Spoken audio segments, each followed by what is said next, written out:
राजा, दो रानियां और चतुर सेनापति। बहुत समय पहले की बात है। महाराज विक्रमदेव नाम के एक न्यायप्रिय और शक्तिशाली राजा का शासन था। वे अपने राज्य को समृद्ध और खुशहाल बनाने के लिए दिन रात मेहनत करते थे। उनके महल में उनकी दो रानियां थीं, रानी सुमित्रा और रानी रूपवती। दोनों ही सुंदर, बुद्धिमान और अपने अपने गुणों में अद्वितीय थीं। लेकिन समय के साथ उनके बीच ईर्ष्या और मनमुटाव बढ़ने लगा।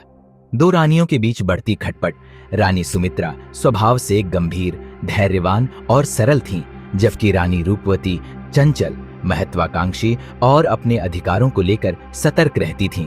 दोनों रानियों में यह प्रतिद्वंद्विता थी कि राजा किसे अधिक स्नेह और सम्मान देते हैं। धीरे धीरे यह प्रतिस्पर्धा महल के अंदर झगड़ों का रूप लेने लगी।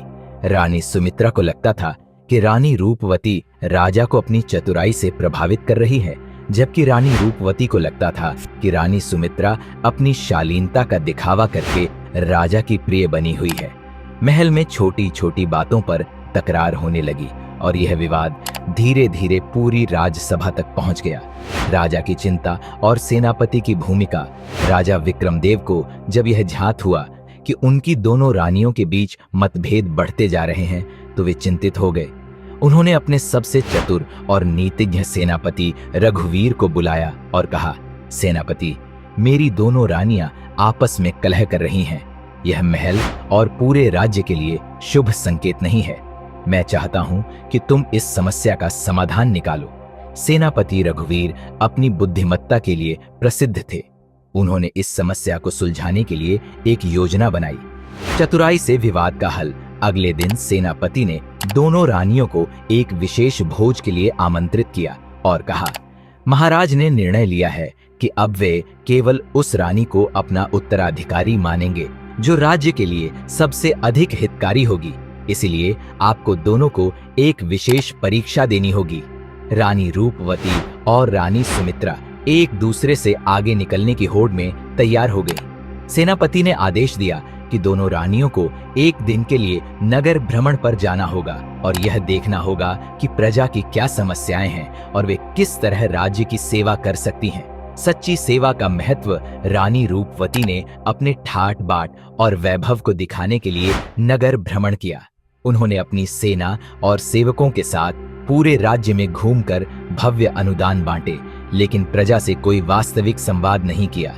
दूसरी ओर रानी सुमित्रा सादगी के साथ नगर में गईं। उन्होंने गरीबों, व्यापारियों, किसानों और सैनिकों से उनकी समस्याएं पूछीं और समझा कि राज्य में किस चीज की कमी है। उन्होंने सुझाव दिया कि अधिक जलाशय बनाए जाएं, व्यापारियों को करों में छूट दी जाए और किसानों को उन्नत बीज उपलब्ध कराए जाएं। जब दोनों रानियां वापस लौटीं, तो सेनापति ने राजा के सामने दोनों की रिपोर्ट प्रस्तुत की। राजा का न्यायपूर्ण निर्णय। राजा विक्रमदेव ने ध्यानपूर्वक दोनों की गतिविधियों को सुना और फिर बोले, सच्चा नेतृत्व केवल वैभव दिखाने में नहीं, बल्कि प्रजा के सुख दुख को समझने में है। रानी सुमित्रा ने यह सिद्ध किया कि राज्य की भलाई केवल दान दक्षिणा से नहीं, बल्कि सही नीतियों से होती है। रानी रूपवती ने भी प्रयास किया, लेकिन केवल बाहरी दिखावे तक सीमित रहीं। रानी रूपवती को अपनी भूल का एहसास हुआ और उन्होंने रानी सुमित्रा से क्षमा मांगी। उन्होंने प्रण लिया कि भविष्य में वे भी प्रजा की भलाई के लिए कार्य करेंगी। राजा विक्रमदेव ने प्रसन्न होकर सेनापति रघुवीर को पुरस्कृत किया और राज्य में यह संदेश फैलवा दिया कि एकता और सेवा ही सच्चा शासन है। निष्कर्ष, इस प्रकार राजा की चतुराई और सेनापति की बुद्धिमत्ता से महल का माहौल फिर से शांतिपूर्ण हो गया। रानी सुमित्रा और रानी रूपवती दोनों ने अपनी गलतियों से सीखा और मिलकर राज्य की उन्नति के लिए कार्य करने लगीं। राज्य में फिर से सुख शांति का वातावरण बन गया और राजा विक्रमदेव का राज्य एक बार फिर समृद्धि की ओर बढ़ चला।